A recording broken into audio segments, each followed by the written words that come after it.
Сәлеметсіздер ме оқушылар? Бізде 18-ші сабақ тақырыбы комбинаторика деп аталады. Оның алдында 17-ші сабақта комбинаториканың жалпы ережелерін өтіп кеттік. Қосу, көбейту бұл олардың жалпы ережелері. Жалпы комбинаторика не екенін түсіндірдік, сіздерге комбинациялардан тұрады деп айттық. Енді бүгін нақты формулаларға көшетін боламыз. Бізде 3 формула бар: теру, орналастыру, алмастыру. Осы 3 формуланың өзіндік бір ерекшеліктері бар. Яғни бұны ажырата білу керексіздер. Қай жерде орналастыру, қай жерде алмастыру, қай жерде теру екені. Бұл солардың өзіндік бір ерекшеліктер болып табылады. Мысалы, есеп берген кезде, мына төменгі есептерге қарасаңдар, экранда тұрған. Бірдей есептер тұр. Үшеуі де бірдей есеп негізінде. Оқушының 5 әртүрлі кітабы бар, бірақ оның сөмкесіне тек 3 кітап сыяды. Оқушы қанша түрлі тәсілмен 5 кітаптың ішінен 3 кітапты таңдай алады. Сөмкенің ішіндегі орналасу реті маңызды. Дәл сол есептің астын қарасаңыздар, дәл сол текст, бірақ сөмкенің ішіндегі орналасу реті маңызды. Үшіншісі, қысқартылған, оқушының 5 әртүрлі кітабы бар, оқушы 5 кітапты неше түрлі тәсілмен кітаптың сөресіне қоя алады, ретімен қоя алады деген сұрақ қойған. Қараң, бір текст. Осы жерде қай форманы қалай пайдаланамын? Бүгін соларға тоқталып кетейік. Ал ендеше кеттік. Бірінші мысал. Оқушы 5 әртүрлі кітабы бар, бірақ оның сөмкесіне тек қана 3 кітап сыяды. Оқушы қанша түрлі тәсілмен 5 кітаптың ішінен 3 кітапты таңдай алады. Сөмкенің ішіндегі орналасу реті маңызды емес. Так, мынау бізде маңызды емес деген не сөз? Мысалы, менде 5 кітап болсын: қызыл, жасыл, сары, көк, фиолетовый.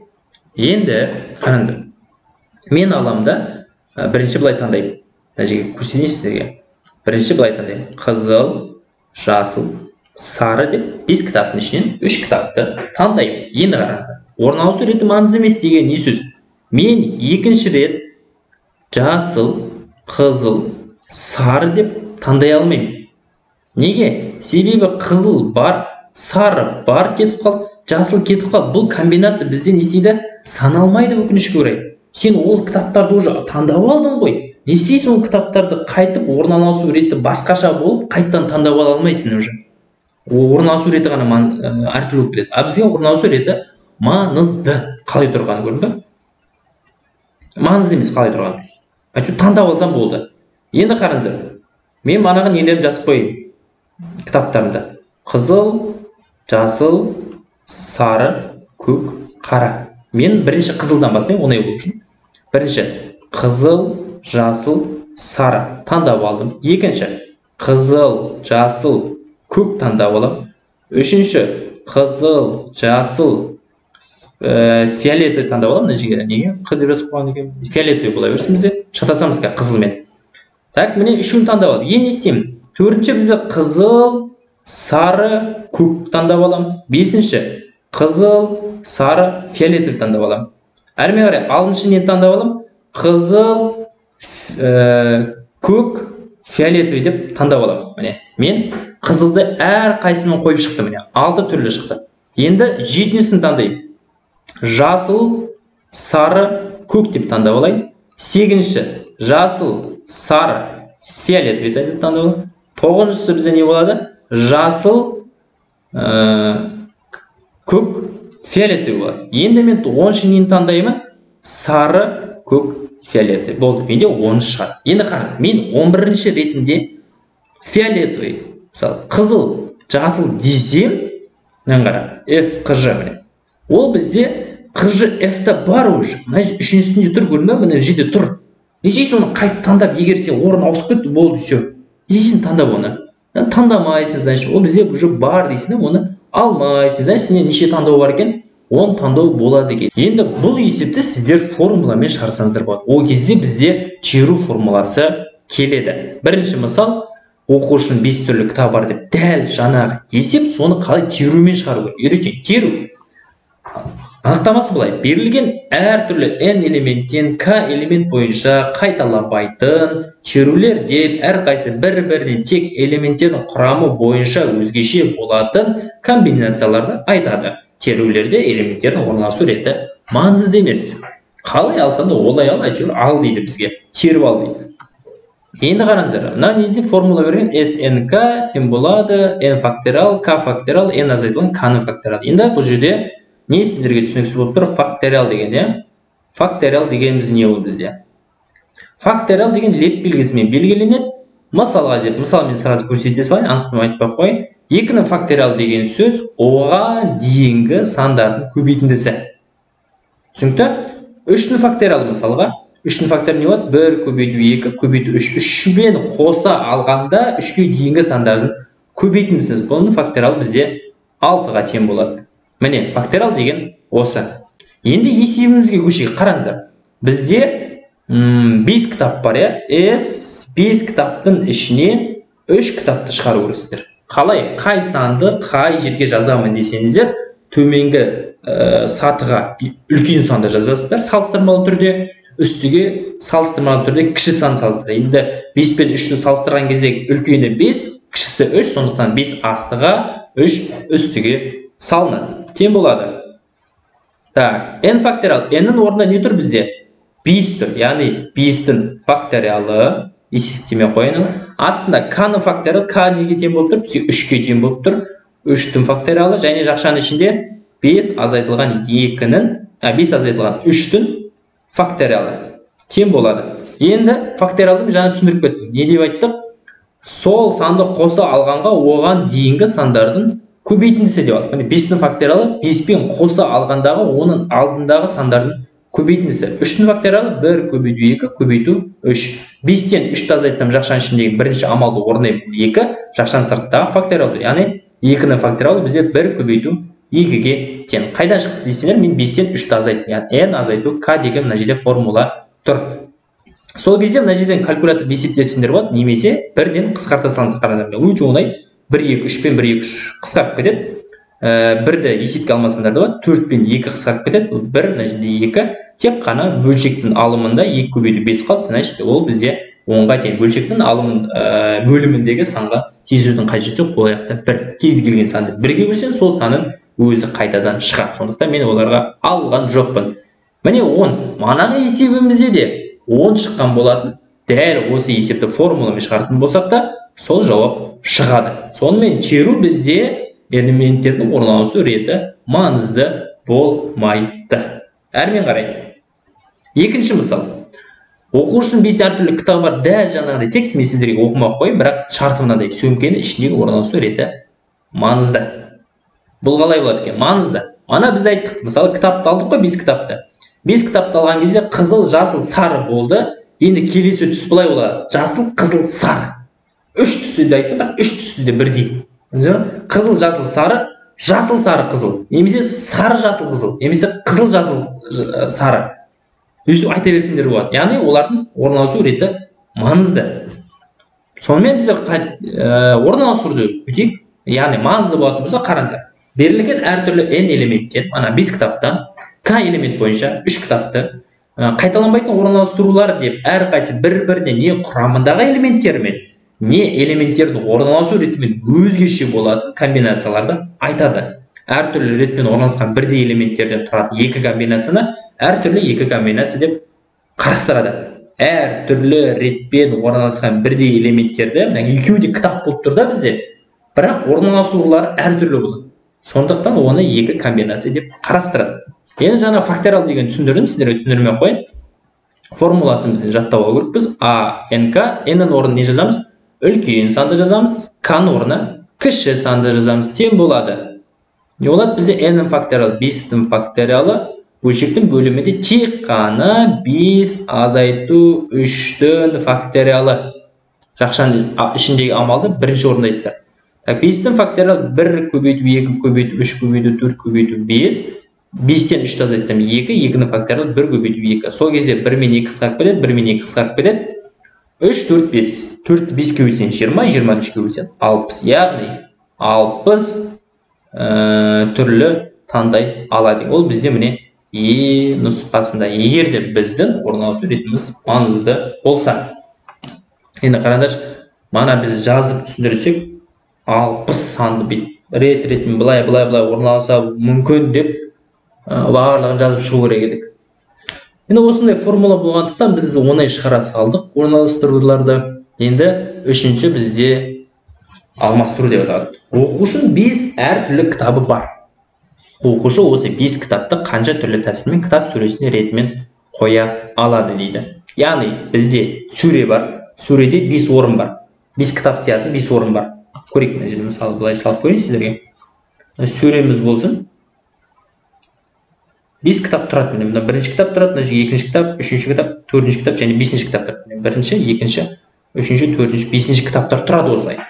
Енді мен ақбел қою керекпін. 5 кітапты мен өзіме сұрақ қойыншы. Неше орынға қоямын? Әрине, 5 кітапты 5 орынға қоямын ғой. Сонда айтып жатыр да Алмас Тұрып. Берілген n элементтен n элемент бойынша 5 кітапты 5 орынға қойып жатыр мен. Қайталанбайтын алмастырулар деп әрқайсысы бір-бірінен тек элементтердің орналасу ретімен өзгеше болатын комбинацияларды айтады. Алмастыруларда элементтердің орналасу реті маңызды деген. Енді қараңыздар. Оны қалай табамыз? B бізде 5 кеттен, содан нені табамын? 5 орынға қанша рет тәсілмен қоя аламын деген сөз. Тек қана 5 элементтен 5 элемент бойынша ғана тауып жатырмын. Сол кезде не болады? 5-дің факториалы 1 көбейту 2 көбейту 3 көбейту 4 көбейту 5. 5-пен қоса алғанда бұл бізде 120-ға тең екен. Яғни мен сөреге 5 кітапты 120 тәсілмен, ол өте көп оқушылар 120 деген шаршап қаласыздар істесең. Біраз уақытыңыз кетіп қалады сіздің. Ішіңіз пысса, онда істеп көрсеңіз болады 5 кітапты қанша тәсілмен қоя алады деген 5 сөреге. Сонымен бізде 120 тәсілмен қоя алады дегенсіңдер. Әрмен қарай кеттік. Енді сіздерге әр формула қалай түсінікті болады. Соны сіздерге түсіндіріп берейін, иә? Қай кезде, мысалы, сөздер кейде жазылмайды. Жаңағыда бізде жазылып тұр, маңызды емес деген секілді сөз жазылып тұр. Тек қана алмастыруда ондай сөз жоқ. Сол кезде, егер ол сөздер болмаса, онда қалай ажыратамыз? Міне қараңыздар. Бірінші мысал, футбол ойынына 9 команда қатысып, бір-бірімен бір ойыннан өткізеді. Барлығы неше ойын болғанын анықтаңыз. Енді өзіңізге сұрақ қойып алыңыз. Бұлардың ойнағаны, мысалы, қараш, сен бір-бірімен бір ойыннан өткізсе, қара. Мысалы, Ақтөбемен Ордабасы ойнаса, бір ойын ғой, дұрыс па? Бір ойын. Олар келесіде Ордабасы Ақтөбе не істейді?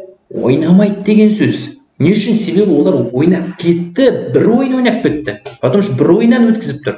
Яғни, бұнда не болады? Бұнда бізде теру болады деген сөз. Сонымен, қалай істейміз? Қараңдар, С астына 9 саламыз. Футболды неше команда ойнаған кезде? 2 команда. 2-ні қайдан алды десеңіз, футболды 2 команда ойнайды. Сонымен, ойнаған кезде не пайда болады екен?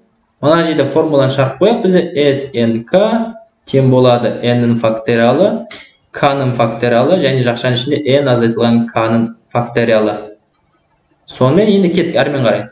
1 көбейту 2 көбейту 3 көбейту 4 көбейту 5, 6, 7, 8, 9 дегенге дейін көбейтем 9-ның факториалын.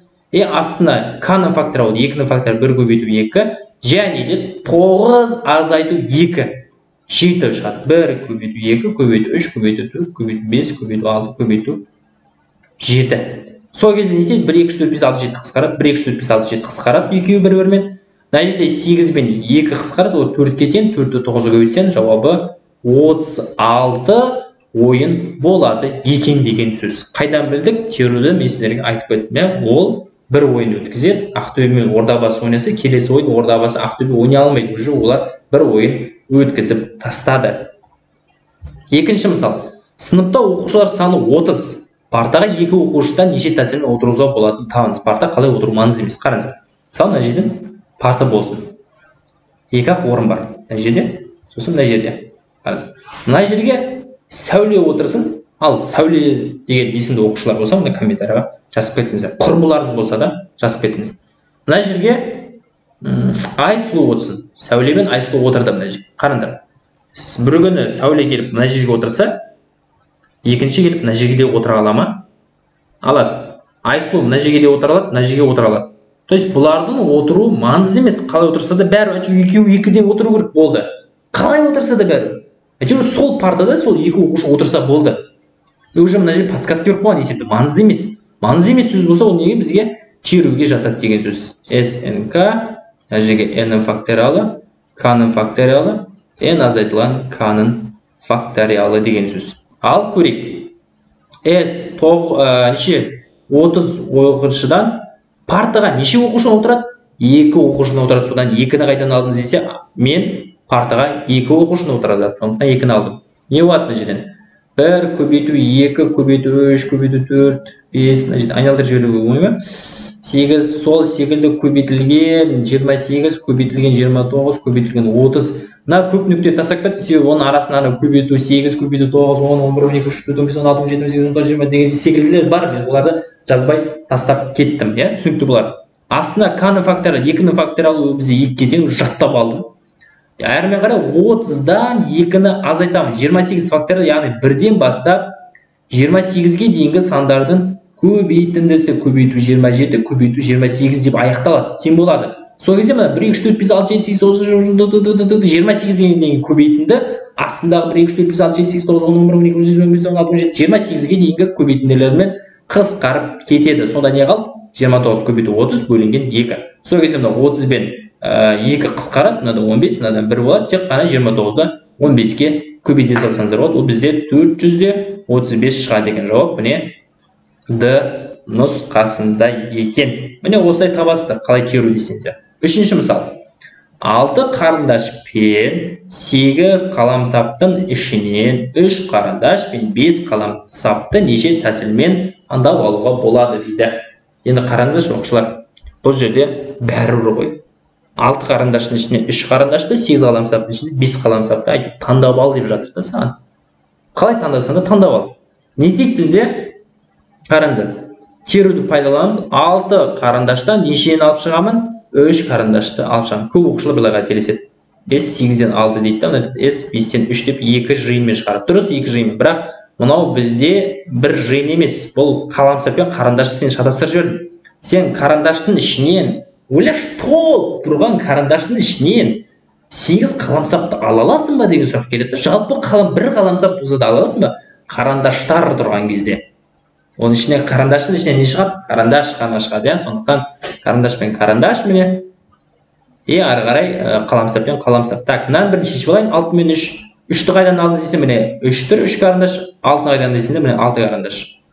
Сонымен мына жерде 6-ның факториалы 1 көбейту 2 көбейту 3 көбейту 4 көбейту 5 көбейту 6. Астында 3-ның факториалы 1 көбейту 2 көбейту 3. Яғни 6 азайту 3, тағы да 3, 1 көбейту 2 көбейту 3.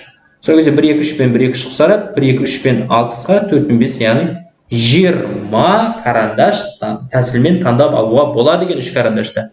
Енді дәл солай қаламсапты таңдап көрейік. Мына жерден 1 көбейту 2 көбейту 3 көбейту 4 көбейту 5 6 7 8. Астында не болады? 5-дің факториалы k-ның факториалы көбейтілген 8 азайтылып 5, ол 3, яғни 1 көбейту 2 көбейту 3, 3-дің факториалы 1 2 4 5 пен 1 2 4 5 қысқарады, 6 мен 1 2 3 қысқарады, 1 2 3-ті көбейтсең 6, 6 мен 6 қысқарады, 7 мен 8, яғни 56 тәсілмен таңдап алуға болады екен. Енді бізге айтып жатыр, 2 жиын берілген, 2 жиында не істейміз? Неше тәсілмен таңдап алуға болады деп жатыр. Барлығы сонда қанша болады? Сол кезде біздер не істейміз? 2 жиынды бір-біріне көбейтеміз. Яғни бірінші жиын бізде S1, екінші S2, яғни 20 көбейту 56 болу керек. Мына жерде біздер енді кешіріңіздер, жауаптан жазғанда қате жазған екенбіз. Жауабында 20-ны 56-ға көбейту керекпіз. 2 бір ойда 5 11 100-де 120 шығу керек екен. Мына жерде бізде кешіріңіздер, мына жауаптарды қате жауап беріп қойыппыз. Жалпы идеясын түсіндіңіздер ғой, иә? 2 элементті жеке-жеке тауып аласыздар да бір-біріне көбейтесіздер. Жақсы, әрмен қарай кеттік. 4-ші мысал. Сыныпта оқушылар саны 30, партаға 2 оқушыдан неше тәсілмен отыруға болатынын табыңыз. Партаға қалай отыру? Маңызды. Мына жерге Айсұлу отырса, мына жерге жаңағы Сәуле отырады. Болды. Өзгертпеңдер. Орындармен отыруға болмайды деп ұрса да мұғалім. Дәл сол ғой мынау бізде.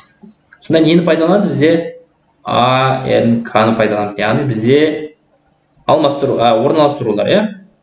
Не болады? N-ның факториалы, мына жерде тек қана N азайтылған K-ның факториалы. Енді осыған қойып көрейік. Так, бізде неше? 30 оқушы. Неше оқушыдан ортада партаға? 2 оқушыдан. 2-ні қайдан алдыңыз деген сұраққа жауап бердім. мына жерде 30-ның факториалы 1 көбейту 2 көбейту 3 көбейту 4 көбейтілген сол секілді көбейтілген 26 көбейтілген 27 көбейтілген 28 көбейтілген 29 көбейтілген 30-ға дейін көбейтіп шықтым. Калькуляторны көбейтіп отырмаңыздар оқушылар. Бірден бастап 30-ға дейін көбейтсеңіздер, калькулятордың өзі қойшай деп айтады. Қойш, шығармай мына есепті деген. Потому что сыймайды ол деген. 30-дан 2-ні азайтсам 28, қайсы не үшін азайтын десем, міне n азайту k, 30-дан 2-ні азайтсам 28, яғни 1 көбейту 2 көбейту 3 көбейту 4 көбейтілген сол секілді көбейтілген 26 көбейтілген 27 көбейтілген 28-ге дейін көбейтіп шығасың деген сөз. Сол кезде мына жерден оңай 1 2 3 28-ге дейін астындағы 28-ге дейін көбейтінді қысқарып кетеді. Тек қана 29-ы 30-бен калькулятормен көбейте салсаң жеткілікті. Сол кезде бізде 870 деген сан шығады екен. Ол бізде міне в нұсқасында, яғни партаға ойлап көрші, 870 тәсілмен отырғызуға болады 30 оқушы. Кімнің сыныбында 30 оқушы? Жазып жіберіңіздер. Бізде сонда сендер 870 тәсілмен отыруға болады екен сендерге. Әрмен қарай. 9 оқушыдан 3 оқушыны Нұр-Сұлтан, Мәскеуге, Лондонға жіберу керек. Осы оқушыларды таңдаудың неше әр түрлі тәсілі бар. Қараңдар. Тапсырманың өзі сіздерге подсказка. Әр түрлі тәсіл деп жатыр да сіздерге. Бір тәсіл емес, әр түрлі тәсіл. Қалай? 3 оқушыны мысалы біреуін Нұр-Сұлтанға, біреуін Мәскеуге, біреуін Лондонға жібересің. То есть сен Нұр-Сұлтанға жіберген адамды Мәскеуге жібере алмайсың. Мәскеуге жіберген адамды Лондонға жібере алмайсың. Мысалы сенде қараш, 9 оқушыдан 3 оқушыны. Так, яғни бұл бізде орын ауыстыру болады. НК тең болады. Бізде n-ның факториалы астында n азайтылған k-ның факториалы болады, иә? Енді қараңыздар, 9-дан не үшін олай орын ауыстыруды пайдаландық? Сенде 3 адам таңдалыш, мысалы, Айсұлу, Сәуле, Жансерік болсын. Енді қара. Осыны сен мысалы қара. Айсұлу Нұр-Сұлтанға жібердің ғой. Болды, все, уже кетіп қалды Айсұлу. Ол сен орнына, ол жоқ, сен Алмас барып, сен орнына Сәуле барады деп билетті алмастыра алмайсың. Сен билетті алған кезде паспортпен Айсұлу қаласың. Айсұлудың орнына оның билетімен Сәуле бара алмайды. Түсіндіңіздер ме мен идеямды? Жалпы есептің идеясы, мен идеямды есептің идеясы, иә? Сол кезде мына жерде не болады? Орнына қоясыздар, 9-ның факториалы 1 көбейту 2 көбейту 3 көбейтілген сол секілді көбейтілген 7 көбейтілген 8 көбейтілген 9. Әрмен қарай 9-дан 3-ті азайту керек. Б астына міндетті түрде ол 6. 1 көбейту 2 көбейту 3 көбейту 5 көбейту 6 көбейту, иә, бұл 4 қайда? Көбейту 4 бар екен. 4 тасақ кетті. Мына жерде жазсақ 4 көбейту 5 көбейту 6 деп, иә. Тембал, сол кезде 1 2 3 4 5 6 мен 1 2 3 4 5 6 қысқарады, тек қана 7 8 9 қалады. Так, 72-ні 4-ке 7 көбейту керек. 72-ні 7 көбейтсек 500-де 4 шығады, иә? Иә, 500-де 4 шығады. Ол бізде қай есеп екен? Міне С нұсқасында тұр екен. Сіздер енді калькулятор пайдаланып шығарсаңдар болады. Қайдан 72-ні алдым? 8 мен 9-ы бірінші көбейтіп алдым, сосын барып 7-ге көбейтіп жүрдім. 72 көбейтіп 7 болады сол кезде. Әрмен қарай. 6-шы мысал. Баскетбол командасында 10 адам бар. Капитан және оның орынбасарын таңдау керек. Осыны қанша тәсілмен жасауға болады? Орынбасар деген сөз, капитан травма алып қалса, оның орнын басатын адамды табу керек. Осыны қанша тәсілмен? Қараңдар. 10 адамның ішінен мен капитан және де оның орынбасарын таңдау керек. Қараңдар. Мен капитанды 10 адам ішінен таңдай алдым. Мақұл, таңдап алдым. Енді менде капитан уже таңдалып қойды ғой. Мен қайтып капитанды орынбасар қыла алмаймын. То есть бір адам екі миссияны орындай алмайды. То есть екі неде жүкті арқа алмайды ол деген. Ол капитан болып кетті уже. Не істейді ол? Қайттан орынбасар болып. Не айтпайсың ғой? Мен баскетбол командасынан капитан әрі оның орынбасарымын деп айта алмайсың. Орынбасар сенде болу керек. Сен себебі травма алып қалуы мүмкінсің. Сондықтан орынбасар болу керек. Сен орынбасардың орнын баса алмайсың. Мына есепте де қараңыздар. Мысалы, Нұр-Сұлтанға кетті бала. Сен Нұр-Сұлтанға уже таңдай алмайсың бала, кеткен баланы. 9 оқушыдан біреуін таңдап қойды ғой сен Нұр-Сұлтанға. Сосын сен Нұр-Сұлтанның баласы сен Мәскеуге жібере алмайсың. Сен Нұр-Сұлтанға барып кел, Нұр-Сұлтанға барғаннан кейін қайттан Мәскеуге барасың деген секілді жоқ бұл жерде. Сәл ақшамен шешіп кетпесең былай болмайды, иә? Ондайды ойлап қойыңыздар. Сонымен бұл жерден орынбасар бөлек, капитан бөлек таңдалу керек. Сол кезде не болады? Неше адам таңдау керекпін? Екі адамды таңдау керекпін. Бізде сонда 10 адамнан 2 адамды таңдап алдым. Бұл да алмастыру болады. Бірінші капитанды таңдап аласыз. Капитан орынбасар бола алмайды. Сондықтан орналастыруды пайдаланасыздар. 10-ның факториалын жазасыздар мына жерге. Әрмен қарай дейін жазасыздар. 10-нан k азайту, n азайту k, яғни 10-нан 2-ні азайтсын 8-дің факториалын жазу керекпіз. Енді сіздерге мына жерде оңай жазуға болады. Қазір көрсетемін, мына есеп жазып қойғаннан кейін. 1, 2, 3, 4, 5, 6, 7, 8 мен 1, 2, 3, 4, 6, 7, 8 қысқарады. 9 оңға көшсең тек қана 90, яғни 90 тәсілмен жасауға болады деген оларды. Енді қараңыздар, мынаның өте оңай жолы бар. Былай сесенер болады. А-ның бірнеше жолын көрсетейін, 2 я. Мына жерден 10-ның факториалын жазып қойыңыздар былай. 10-ның факториалын. Осыдан бұрын сіздер мына бөлшектің бөлімін жазып алыңыздар. 10 азайту 2 ол 8 факториал, дұрыс па? Енді қараңыздар. Мына жерден 10-ға дейін 8 деген факториал бар ғой. 8 факториал көбейтілген 9 көбейтілген 10. Мына жерде 1, 2, 3, 4, 5, 6, 7, 8-ге дейінгі сандарды мен алдында 8-дің факториалға жібердім. Мына жерге дейінгі сандарды 8-дің факториалға жібердім. Шынымен ол 8-дің факториалы ғой. 8-дің факториалы оның алдындағы сандармен сол санды қоса алғандағы көбейтінді. Сондықтан не істейді? Оп-оңай қысқарып кетеді кәдімгідей. 8-дің факториалы 8-дің факториалы қысқарады, 9 көбейту 10 қалады, тек қана 90. Немесе үшінші жолы бар, мына қараңыздар. 10-нан 2. Бұл өте оңай. Не деп жатыр? 10-нан бастап артқа қарай 2 сан жаз деп жатыр. 10 көбейту 9. 2 сан жазым. 10-нан бастап артқа қарай 2 сан міне. 1, 2. Көбейту 90. Бұлай да жазсаңыздар болады міне. Өте оңай. Жетінші мысал. 6 адамды үстелдің айналасындағы 4 орындыққа отырғыздың қанша нұсқасы табылады? Отырғызу реті маңызды деп уже сіздерге беріп қойған ссылка. Шынымен 6 адамды 4 орындыққа отырғызғанда, мысалы бір адамды отырғызып, сол адамды сен 3-ге де отыра бер, сен 1-ге де отыра бер деп екеуіне замен жасап аса алмайсың. Қараңыз. 4 орындығымыз бар. Көп сөйлеп кеттіңіз ғой дейтін жар кейбір адамдар, иә. Мысалы мына мына жерге адам апарып қойдың ғой сен. Апарып қойсаң, осы адамды сен мына жерге де отырғыза алмайсың уже. Ол отырып қойды болды уже. Маңызды оны отыру рет. 1-ге отырдың ба, бұл 1-де қалу керек. Сондықтан ол маңызды. Сондықтан орналастыруды пайдаланамыз. Мына жерге жазбақ қойын, формуланы сіздер уже формуланы үйренген шығарсыздар. 6, мына жерге 4 деп жазамын. 6-ның факториалы жазу керек. Мына жерде бірінші астын жазып аламын. 6-дан 4-ті азайтсам неше болады? 2-нің факториалы болады. 6-дан 4-ті азайтсам, мына жерден 2-нің факториалы көбейтілген 3, көбейтілген 4, көбейтілген 5, көбейтілген 6 деп өстіп жазып алсам да болады. Так, көбейтейік. Мына екеуін көбейтсек 20 болады. Мына екеуін көбейтсек 12, 12-ні 20-ға көбейтсек 240 болу керек. Так, мына жерден біз шатастық, иә. Мына жерден тағы да жауаптар дұрыс берілмеген екен. 240 деген мына жерде жауап жоқ. Сондықтан жауап шынымен 240 болады, дұрыс 240. Бірақ мен жазған кезде, печат еткен кезде өзгертіп беріппін ғой жауаптарды. Рас ма? 8-ші мысалға көшейік. Бізде ән конкурсындағы 7 қатысушыны орындау реті жеребемен анықталған. Жеребе тартуда неше әртүрлі нұсқада болуы мүмкін? Қараңыздар. 7 әнші неше ән орындайды? Неше выступление болады? 7 қатысушы 7 өнер көрсетеді ғой, 7 рет ән айтады, дұрыс па? 7 ән орындалады деген сөз, иә? Мысалы қараңыздар. Мынау бізде ән орындалсын делік. Әндер деп айтайықшы. 4, 5, 6, 7 ән бар. Қараңдар. Бірінші ән орындалып болды. Екінші ән орындалып болды. Үшінші ән, төртінші ән, бесінші ән, алтыншы ән, жетінші ән. Яғни 7 қатысушы 7 ән шырқалады деген сөз. Не ол бізде?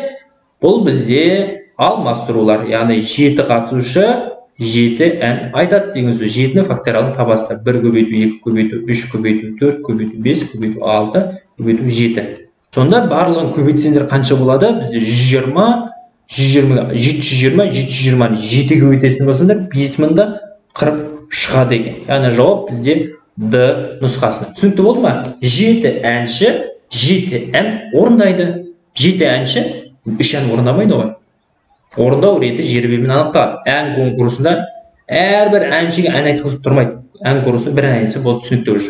Қазақстан дауысын көрген адамдар түсінеді. 9-шы мысал, 6 адамды үстелдің айналасындағы 6 орындыққа отырғыздың қанша нұсқасы бар? Енді бұл бізде не болады? Алмастыру себебі 6 адамды 6 орындыққа отырғызып жатсың. Ережесі n элементке несі бойынша отырғызу керекпіз біз. Сол кезде 6-ның факториал 1 көбейту 2 көбейту 3 көбейту 4 көбейту 5 көбейту 6, бұл бізде 720, яғни жауап бізде А нұсқасында тұр екен. Осымен бізге комбинаторика байланысты есептер аяқталды. Жалпы статистика деген тақырыбымыз аяқталды. Жаңа статистика бізде ықтималдық, жаңа комбинаторика деген тақырыптар келеді. Сонымен біздер бұны бітірдік. Осымен сабағымыз аяқталды. Үй жұмысын орындауға ұмытпаңыздар. Осындай сөздерді мұқият оқып отырыңыздар. Қай кезде теру болады, қай кезде орналастыру болады, қай кезде алмастырулар болады. Жақсы ма? Жақсы, сау болыңыздар.